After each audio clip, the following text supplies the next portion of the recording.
em nome do Senhor. Oremos, Pai, em nome de Jesus.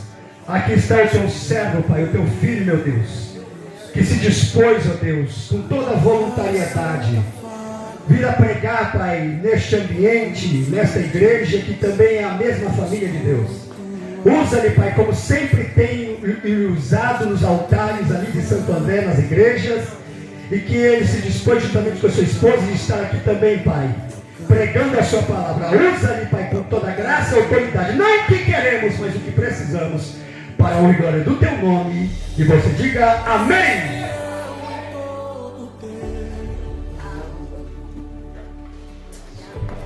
Todo tempo tu és tão bom. Todo fôlego que tem. Graças a Deus. Glória a Deus. Querida igreja, a paz do Senhor Jesus. Quem quer ir embora aí, diga amém. Glória, o povo está ligado, hein? Paz. Nesse horário aqui abençoado, nós estamos neste congresso, aniversário, festividade, tudo junto, né? Eu quero agradecer de coração aqui ao meu amigo, irmão Carlos, pela honra muito grande dispensada a nós, pela essa oportunidade concedida às nossas vidas. Também a sua esposa Regina, que é uma bênção também. Deus continue abençoando este casal que vive a obra de Deus com amor e que tem um altruísmo muito grande em estar aqui nesse ministério ajudando o pastor Bernardo, seu pai Rodrigues, e Bernardo Rodrigues e sua esposa missionária Solange. Deus abençoe vocês, é uma honra conhecê-los, né? Que bênção. Olhe para a missionária Solange, pastor Bernardo, eu vejo Cristo neles. Olha a face dela, como brilha. Olha que coisa tremenda, coisa linda. Isso é maravilhoso, né? Nós vemos, conhecemos esse povo de Deus. Os pastores que eu conheci ali, né? Na chácara, os irmãos também que estiveram ali, que vieram com a gente no ônibus. As irmãs, parabéns, estão muito lindas. Deus abençoe grandemente a vida de vocês neste congresso aí, toda a igreja. Que Deus os abençoe grandemente, viu? Em nome de Jesus. Carlos, Deus abençoe, uma honra, viu? Carlos, quando o conheci, eu já percebi o testemunho que ele dava lá no trabalho, né? Com o jeitinho dele lá, a gente percebe quem serve a Deus, né? E eu fiquei muito feliz em conhecê-lo, já um ano já de amizade, e Deus proporcionou a gente estar aqui. Eu trago a saudação do nosso pastor, presidente, pastor Bittencourt, um abraço do nosso pastor Arthur Bittencourt também para a igreja, em nome de Jesus. Eu fico muito feliz de estar acompanhado com a minha esposa, que sempre está comigo, a Cris, sempre está comigo nas agendas quando ela pode. Isso é muito bom. Agradeço a ela também por esse gesto. Amém? Já aproveitar que os irmãos estão em pé, vamos para o texto da palavra de Deus, que foi já lido no começo, e nós vamos repetir. Quem gosta de Bíblia, diga amém. Amém. Quem gosta de palavra, diga amém. Amém. Vocês confirmaram, então vocês hoje não vão se cansar, porque a palavra de Deus não cansa, mas nós temos Bíblia aí para a gente falar e trazer como base, porque pregador que não traz a Bíblia como base, uma mensagem em congresso ou em um culto, quer contar somente aquilo que está no seu coração, e infelizmente está deixando de trazer uma porção de Deus para a igreja, porque Deus fala através da palavra, Deus fala através da sua palavra. Se também Deus usar com seus dons, sendo de Deus, amém, não é verdade? Que a igreja se completa pela palavra, pelos dons, glorificando e sentindo a presença e se alegrando na presença dele. Onde há a presença de Deus, há liberdade, não é verdade? Então vamos lá para o texto sagrado, Mateus, Evangelho de Jesus segundo Mateus, capítulo 26. A partir do verso 36 nós vamos repetir. A igreja acompanha, eu vou pedir que repita para mim. Lá nós juntamente vamos ler o 41. Acompanhe por gentileza. 26 e 36, Jesus no Getsemane ou Getsemane, Então chegou Jesus com eles a um lugar chamado Getsemane e disse a seus discípulos: assentai-vos aqui enquanto vou além orar. E levando consigo Pedro e os 2 filhos de Zebedeu, começou a entristecer-se e angustiar-se muito. Então lhes disse: a minha alma está cheia de tristeza até a morte. Ficai aqui e vigiai comigo. E indo um pouco adiante, prostrou-se sobre o seu rosto, orando e dizendo: meu Pai, se é possível, passa de mim este cálice, todavia não seja como eu quero, mas como tu queres. Vamos para o verso 40. E voltando-se para os seus discípulos, achou-os adormecidos e disse a Pedro: então, nenhuma hora pudeste vigiar comigo? Todos, 1, 2, 3, no 41. 1, 2, 3. Vigiai e orai, para que não entreis em tentação. Na verdade, o espírito está pronto, mas a carne é fraca. Ficou bonito, pode melhorar. Vamos lá. 1, 2, 3. Vigiai e orai, para que não entreis em tentação. Na verdade, o espírito está pronto, mas a carne é fraca. Amém. Os irmãos podem sentar dando glória. O irmão aí do violão, segura esse violão aí. Vamos adorar a Deus assim, ó. Que coisa tremenda. Esse louvor, ele toca muito na minha alma. Ele é poderoso. Maravilhosa a letra desse hino. Te amo, Deus, tua graça nunca falha. Todos os dias eu estou em tuas mãos. Adoro o Senhor. Desde quando me levanto até eu me deitar, eu cantarei da bondade de Deus. És fiel em todo tempo,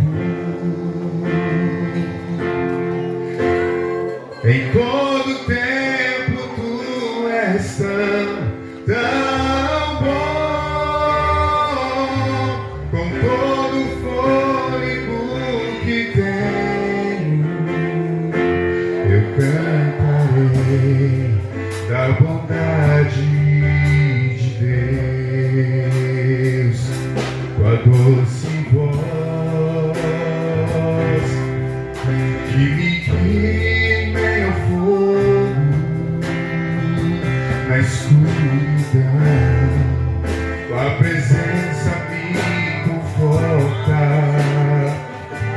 Eu sei que és meu Pai, que amigo és, e eu vivo na bondade de Deus. És fiel, aleluia.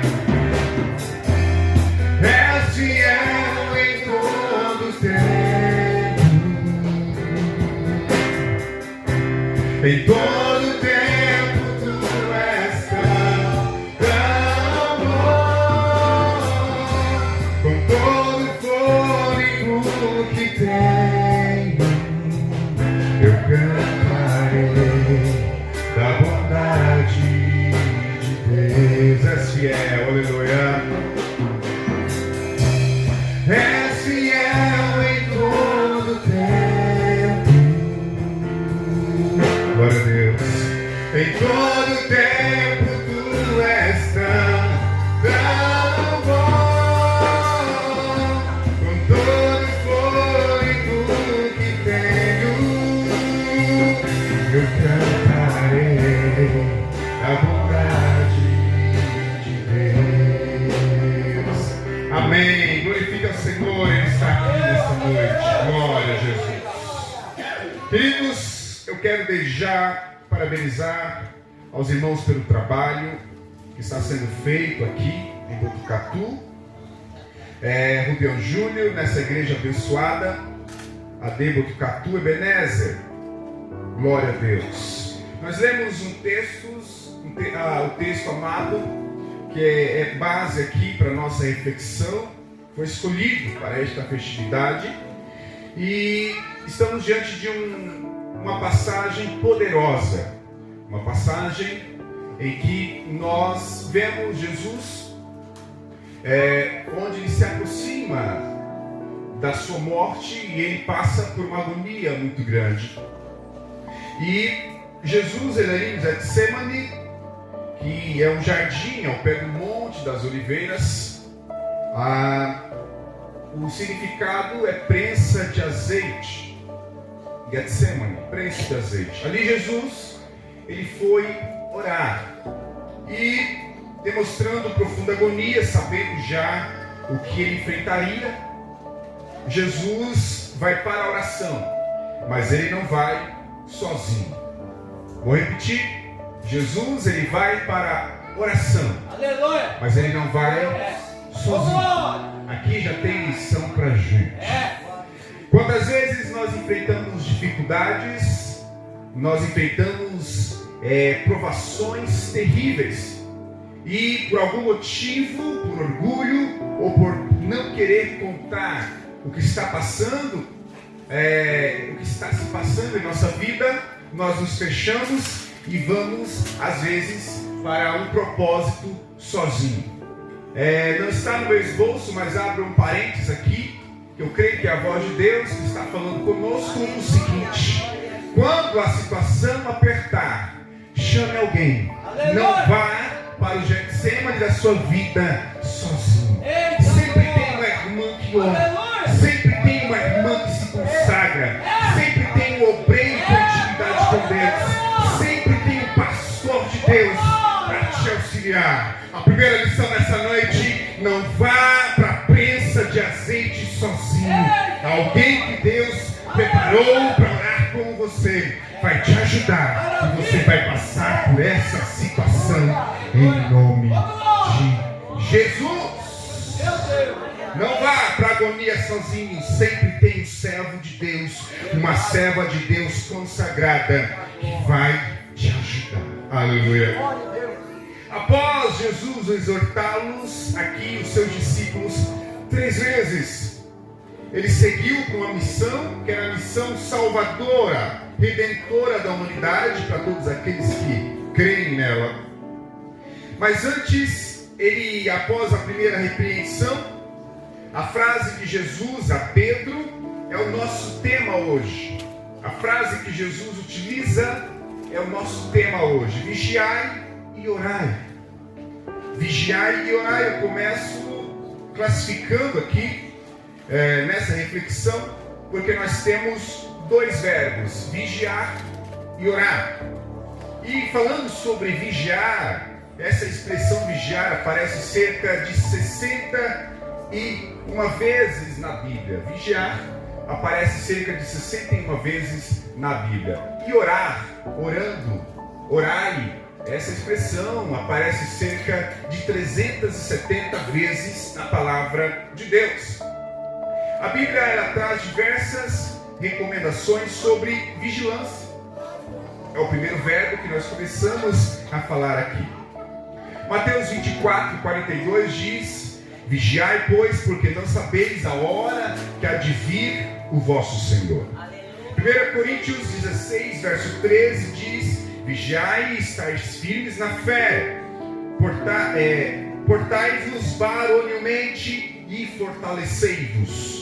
O próximo texto, 1 Pedro 4:7, sobre vigilância, diz o seguinte: e já está próximo o fim de todas as coisas, portanto, sede sóbrios e vigiai em oração. Tudo sobre vigilância.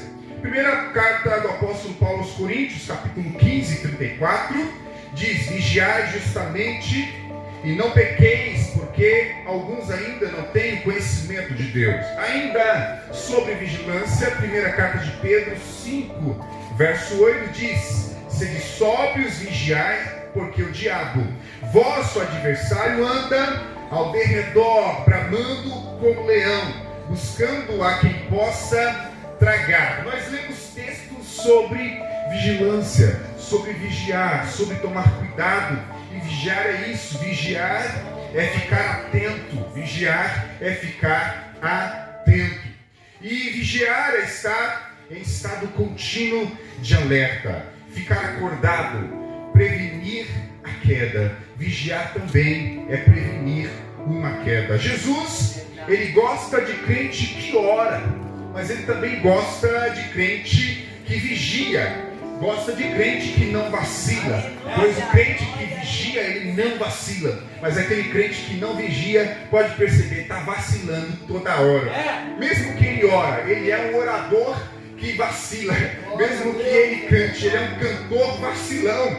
Mesmo que ele adore, se ele não vigia, ele é um adorador vacilão. Ele está vacilando em todos os momentos. Pode perceber, aquele que não vigia nas suas palavras, aquele que não vigia em seu comportamento, aquele que não vigia na igreja, no trabalho, onde for, ele sempre está passando por provação. Jesus, ele gosta de crente que adora de verdade, que ora de verdade, mas nessa noite ele adora, ele gosta de um povo que vigia, que fica atento à palavra, que fica atento à admoestação, que fica atento a tudo aquilo que Deus quer fazer. Por isso, quero dizer para os irmãos, quantos aqui nessa noite, eu quero perguntar, são chamados também para vigilância? Eu sou o primeiro, quem é o segundo? Todos nós somos chamados para vigilância e ficar atento, porque o povo de Deus, ele é um povo que prega, que ora, que adora, mas é um povo que está em constante vigilância. Aqui nós fazemos tudo em vigilância também. Aqui nós estamos amparados pela lei, o qual nós entendemos que nós temos o direito de pregar a palavra de Deus, e isso está na Constituição. Nós estamos baseados nisso, nós somos vigilantes e nós temos esse conhecimento. Mas por que Jesus? Por que Jesus manda vigiar? Vamos lá, vamos abrir um pouco aqui a nossa reflexão. Por que Jesus, ele manda vigiar? Primeiro, por causa da nossa natureza. Por causa da nossa natureza. As nossas inclinações, elas são carnais. Por causa das nossas tentações. Exemplo disso, alguém acorda tarde do dia e observa do seu palácio uma mulher tomando banho nua. Dali de cima ele vê uma mulher se banhando do outro lado, e ele é vencido pelo desejo carnal e comete depois disso um adultério e um homicídio. E essa pessoa é Davi, o homem segundo o coração de Deus. Por aquele momento ele não vigiou, ele foi atraído pelos seus desejos da carne, cometeu um adultério e um homicídio. Mas por que segundo o coração de Deus? Porque ele chega diante de Deus e pede perdão e diz: Senhor, não arranque de mim o teu espírito, porque sem ele eu não vou viver. Por que Jesus nos manda vigiar? Jesus nos manda vigiar por causa do risco do poder, do poder. Alguém tentando usurpar o trono de Israel sem a aprovação de Deus, faz um banquete, chama seus apoiadores Joabe e Abiatar, e para a sua coroação em busca de poder. Mas essa tentativa, ela é frustrada, pois esse trono estava preparado não para ele, para Salomão. Quem era essa pessoa? Adonias.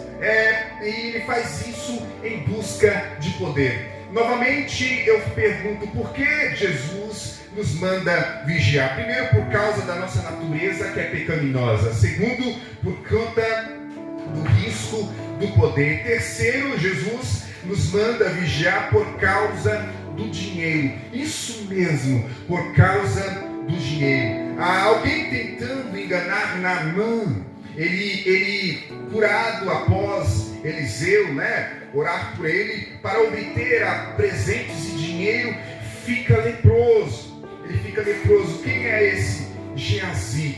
Geazi, ele faz isso em busca de dinheiro, em busca de prestígio, em busca de presente. Por isso, Jesus está dizendo para nós: tome cuidado com a sua natureza. Jesus está dizendo para nós: tome cuidado com o risco do poder. Jesus está dizendo para nós: tome cuidado que o dinheiro, ele vire o Deus da sua sua vida. Tome cuidado com isso. Isso é de certa forma perigoso. Perceba que todas as vezes que esses homens que eu citei aqui nessa noite, eles não vigiaram e procuraram meios contrários à lei de Deus, eles caíram em tentação e pagaram um preço alto por isso. Nós não podemos confiar na nossa natureza. Quando nós entendemos esse texto que é maravilhoso, vigiai e orai, vigiai e orai, porque o espírito está pronto, mas a carne é fraca. Nós vamos ver um pouco à frente que a carne aqui, ela não quer dizer somente quando alguém peca, chega diante do pastor e fala: eu pequei porque a carne é fraca, pastor. Para algumas pessoas isso é uma muleta, isso é uma forma de dizer e uma desculpa para o seu pecado, porque na verdade Jesus não estava dizendo nada disso. O contexto não tem nada a ver com isso. Na verdade Jesus está dizendo: fiquem atentos, vigiem, orem, porque a sua condição humana, discípulos, não conseguem ficar acordados, o seu corpo não consegue acompanhar-me em oração. Então o contexto é esse, por isso que eles dormiram. E Jesus estava dizendo: vigiem, para que vocês não entrem em tentação, mas é por conta da sua condição humana. Então as nossas ações, elas terão consequências diante da nossa fraqueza, seja por poder, por dinheiro, ou seja, pelas nossas quedas, da nossa inclinação e para a tentação que pode vir.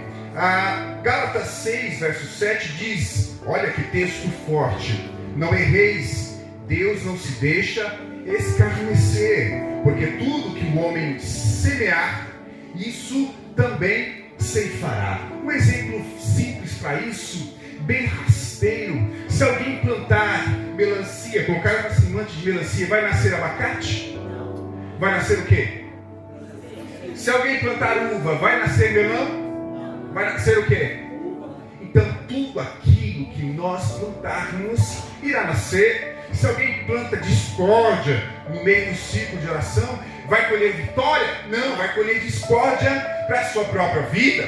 Aquele que planta mentira na sua casa, na sua família, vai colher verdade no seu caminho? Não, em algum momento vai ser colhido na sua vida aquilo que ele plantou. Mas nós, sendo servos de Deus, conhecedores da palavra e sabendo o que nós precisamos fazer, nós semeamos na obra de Deus, dando uma oferta para essa obra crescer. Nós semeamos em amor, abraçando os nossos irmãos, porque quando você precisar, alguém vai te abraçar no momento que você não espera. Nós, sendo servos de Deus, semeamos trazendo paz em um problema, em uma contenda. Ao invés de jogar um balde de gasolina, nós jogamos um balde d'água para abrandar. Nós semeamos a paz. Nós somos o povo da paz. Nós somos o povo da semeadura da palavra de Deus. E onde a semente da palavra de Deus é plantada, nasce coisas tremendas, nasce coisas maravilhosas. Mas eu quero dizer para você, nós plantamos, Jesus está fazendo a obra, alguns vão regar, e quando isso brotar, é tudo para a glória de Deus. Não fique esperto, não fique alegre porque você consegue fazer tal coisa. Não fique talvez aí animado porque Jesus te deu condição para fazer aquilo. Sabe de uma coisa? Tudo que Deus colocar na sua mão para fazer, como diz a palavra, fazei perfeitamente, fazei com amor, fazei com graça, porque aquilo que nós estamos colocando diante de Deus é para a glorificação e exaltação do nome dele. Glória a Deus. Vigiar, vigiar, vigiar. Sempre o povo de Deus tem que ser vigilante. Louvado seja Deus. Aleluia. E o povo de Deus tem que orar muito. Nós temos que ser o povo de exemplo de oração. Nós precisamos ser esse povo de exemplos de oração. Aleluia, glória a Deus. O povo que ora tem vitória. A igreja que ora não tem portões fechados para ela. A igreja que prospera e conhece a graça que Deus deu sobre a oração, ela avança e ela vence. Ela avança e ela vence. Ela não para.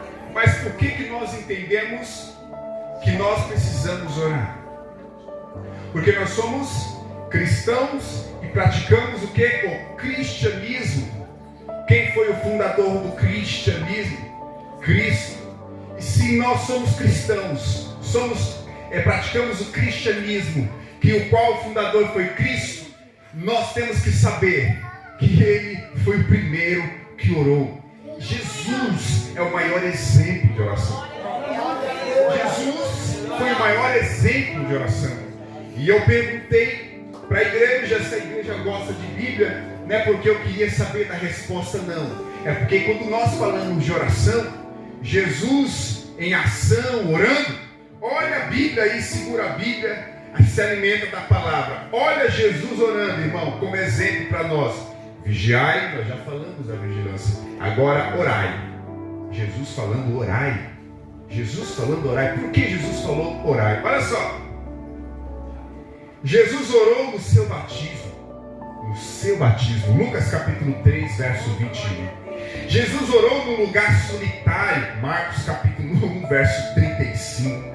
Jesus orou no deserto. Lucas capítulo 5, verso 16. Você que gosta de Bíblia aí, vai segurando aí essa vitória. Jesus orou uma noite inteira antes de escolher seus 12 discípulos. Lucas capítulo 6, verso 12. Jesus orou no convite, vinde a mim, em Mateus capítulo 11, do 25 ao 27. Jesus orou na alimentação dos 5.000. João capítulo 6, verso 11. Jesus orou depois da alimentação dos 5.000. Mateus capítulo 14, verso 23. Jesus orou ensinando a oração dominical. Lucas capítulo 11, do 1 ao 4. Jesus orou em Cesareia de Filipe. Lucas capítulo 9, verso 18. Jesus orou antes da sua transfiguração. Lucas capítulo 9, 28 ao 29. Jesus orou pelos pequeninos. Mateus capítulo 19 e verso 13. Você acha que acabou? Não. Jesus orou antes de ressuscitar Lázaro. João capítulo 11, 41 e 42. Jesus orou no templo. João capítulo 12, 27 e 28. Jesus orou na ceia. Mateus capítulo 26 e 27. Jesus orou por Pedro em Lucas 22, 32. Jesus orou pelos seus discípulos em João 17. Ali Jesus ora por si, ora pelos seus discípulos e os discípulos que viriam. Olha aqui, quanto discípulo que deu fruto através da oração. Jesus orou no Getsemane, Mateus 26, 36, 39, 42, 44. Jesus orou na cruz, Lucas 23, verso 34. Jesus orou em Emaús, Lucas 24, verso 30. Jesus orou chamando Deus de Pai, Mateus 6, verso 9. Ele orou e continua orando junto ao Pai. Jesus orou e continua orando junto ao Pai. Eu acho que você vai entender agora, na terceira vez. Jesus orou e continua intercedendo por você.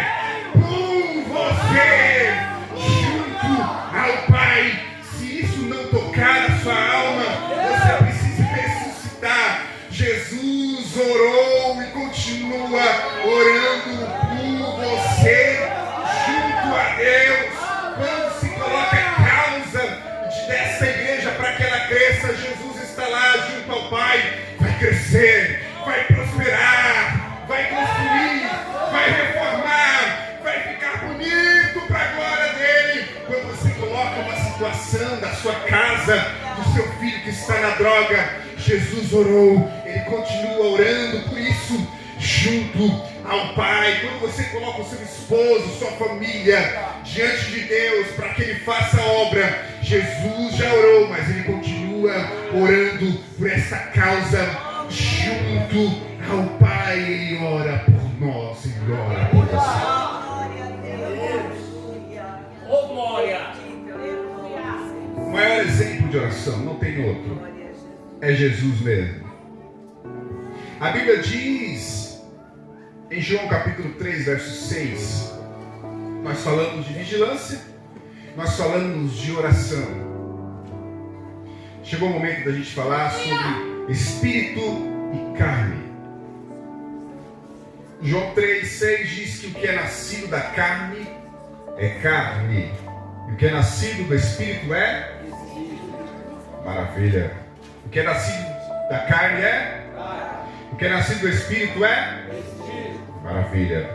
Carne aqui, quando Jesus cita essa expressão no original, no dicionário grego de James Strong, é sarx, que é corpo, em oposição à alma ou em oposição ao espírito. Indica fraqueza. Carne, do original, indica fraqueza, fragilidade, imperfeição. Imperfeição. E a expressão nascido do espírito, com E maiúsculo, espírito, aqui com E maiúsculo, é pneuma, sopro, vento, Espírito Santo. O espírito, com E minúsculo, é considerado como vida, alguém espiritual. E espírito, com E maiúsculo, é conhecido como pneuma, Espírito Santo. Resumindo essa pequena explicação para a gente entender e continuar aqui, entendemos que os nascidos da carne vivem de acordo com os desejos humanos. E por não quererem nada com o Espírito Santo, eles aceitaram essa condição e vivem a vida inteira no erro e agradando o inimigo. Quem vive na carne não agrada a Deus, agrada o inimigo. Mas os nascidos de Espírito, até nascerem em corpo, eles podem até ter nascido no corpo, mas eles vivem no Espírito. Podem ter nascido no corpo físico, mas eles vivem no Espírito. Há uma diferença daqueles que vivem na carne. É nascido da carne, quer viver na carne, quer preencher os desejos da carne. Mas os nascidos do Espírito estão aqui nesta noite. Querem viver no Espírito e aceitaram essa condição. Há uma diferença muito grande. Aquele que quer viver no Espírito, ele vive para Deus. E ele não abre brecha com o inimigo. Ele não quer saber dos desejos da carne. Ele quer se relacionar com Deus. Vivem a vida para Deus e estão sempre cheios de Deus. Eu creio nessa noite que aqui tem crente que é nascido do Espírito, vive com Deus, cheio de Deus e quer viver para Deus a sua vida inteira. Eu tenho certeza que aqui tem. Aquele que é nascido no Espírito glorifica ao Senhor, exalta ao Senhor, vive uma vida diferente. Não vive uma vida de cai e levanta, levanta e cai, levanta, levanta e cai. Isso são pessoas que não vigiam, que nós já falamos, que falta oração, mas que não aceitam viver no Espírito plenamente. Quando nós aceitamos viver plenamente no Espírito, nós somos chamados para uma retidão. Nós vivemos como um espelho. Enquanto os outros não querem, nós queremos. Enquanto os outros criticam, nós adoramos. Enquanto os outros estão murmurando, nós damos glória. Porque nós somos o povo que adora e glorifica a Deus em espírito e em verdade. Glória a Deus por isso. E assim nós podemos expressar, como o apóstolo Paulo em Gálatas 2:20, já estou crucificado com Cristo, e vivo não mais eu, mas Cristo vive em mim. Que palavra forte! E a vida que agora vivo na carne, vivo-a pela fé do Filho de Deus, o qual me amou e se entregou a si mesmo por por mim. Olha que texto maravilhoso. Estou crucificado com Cristo. Eu não vivo mais, mas Cristo vive em mim, eu vivo em Cristo. Nós vivemos em Cristo e vivemos em Espírito. Vivemos em Cristo. Cristo vive em nós. Não somos da carne, somos do Espírito. Aleluia. Agora eu faço uma pergunta, ampliando um pouco mais a nossa reflexão. Diante disso que nós já explicamos, que nós falamos, a palavra de Deus, com base bíblica, Igreja de Jesus, o que tem dominado as nossas vidas? A carne ou o Espírito? Para alguns, essa pergunta ela parece ser um pouco óbvia, mas não é. Infelizmente, muitos andam vivendo dominados pelos desejos e prazeres da carne. Isso é uma escravidão. E caem facilmente em tentação. Romanos 8:5 diz o seguinte: porque os que são guiados, porque os que são segundo a carne, inclinam-se, prestem atenção agora. Porque os que são segundo a carne, inclinam-se para as coisas da carne. Mas os que são segundo o Espírito, para as coisas do Espírito. Inclinação, carne ou inclinação para o Espírito. Olha o que diz no original sobre inclinar-se. Que coisa terrível. Inclinar-se no original grego aqui é fronel. Significa exercitar a mente. Quando alguém inclina-se para as coisas da carne, eles estão exercitando a mente para as coisas da carne. Quando alguém está inclinando-se para as coisas da carne, eles estão mentalmente dispostos a viver para as coisas da carne. Quem inclina-se, no original aqui, para as coisas da carne, eles saboreiam as coisas da carne. Ele, no original, é ser devotado. É ser devotado para as coisas da carne. Não é somente inclinar-se para as coisas da carne. É ser devoto às coisas da carne. É saborear as coisas desse mundo, as coisas da carne. É estar mentalmente disposto. Olha que coisa terrível e maligna. As pessoas que inclinam-se para as coisas da carne, elas estão mentalmente dispostas a fazer isso e acham prazer em fazer isso. E também inclinar-se para as coisas da carne é exercitar a mente, ou seja, produzir mais ainda na sua mente coisas da carne. Só que nós que somos da graça, há uma diferença muito grande.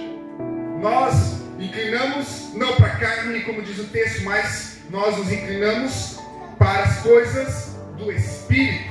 E quando nós nos inclinamos para as coisas do Espírito, nós exercitamos a nossa mente para as coisas do Espírito. Nós estamos mentalmente dispostos para as coisas do Espírito. Nós saboreamos as coisas do Espírito. Nós somos devotados a Deus e vivemos para as coisas do Espírito. As coisas do mundo nós não queremos, nós rejeitamos. As coisas do inimigo nós dizemos não, porque nós queremos estar dispostos para as coisas do Espírito.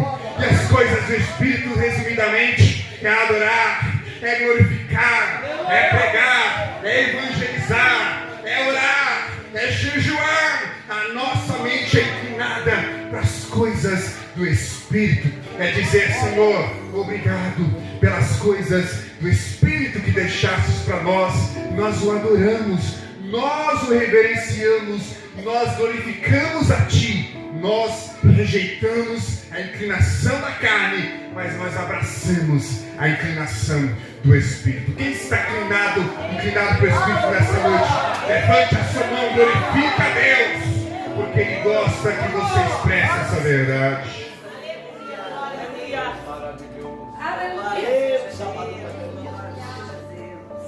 Só isso aqui, irmãos, é uma reflexão para a gente meditar a semana inteira. Para onde eu estou me inclinando mais? Em minha vida, em meu ministério.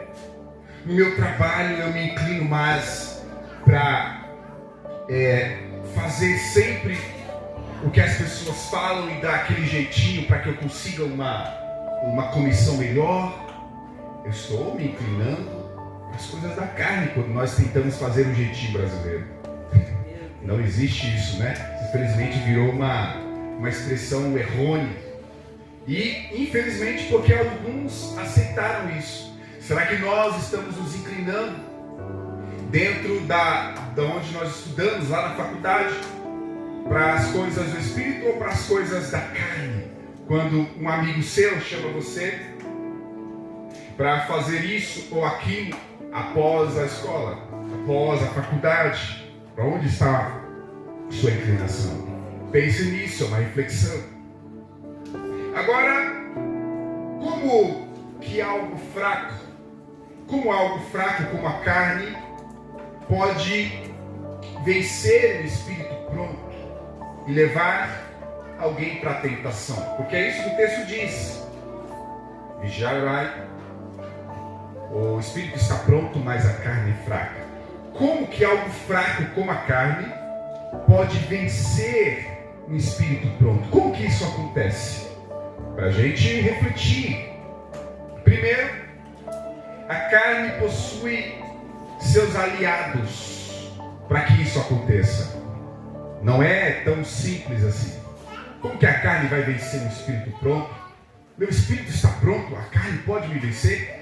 Sim, se não houver vigilância. Mas a carne, ela precisa de uma atuação. A carne tem seus aliados. Onde estão esses aliados? Gálatas 5, 19, 20 e 21. Olha quem são os aliados da carne. Olha só. Primeiro aliado da carne no texto, o adultério. Segundo, a prostituição.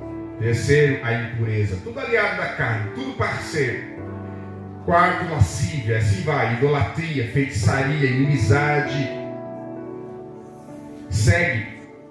Emulações, iras, pelejas, porfias, dissensões, heresias, invejas, homicídios. Tudo aliado da carne, tudo parceiro.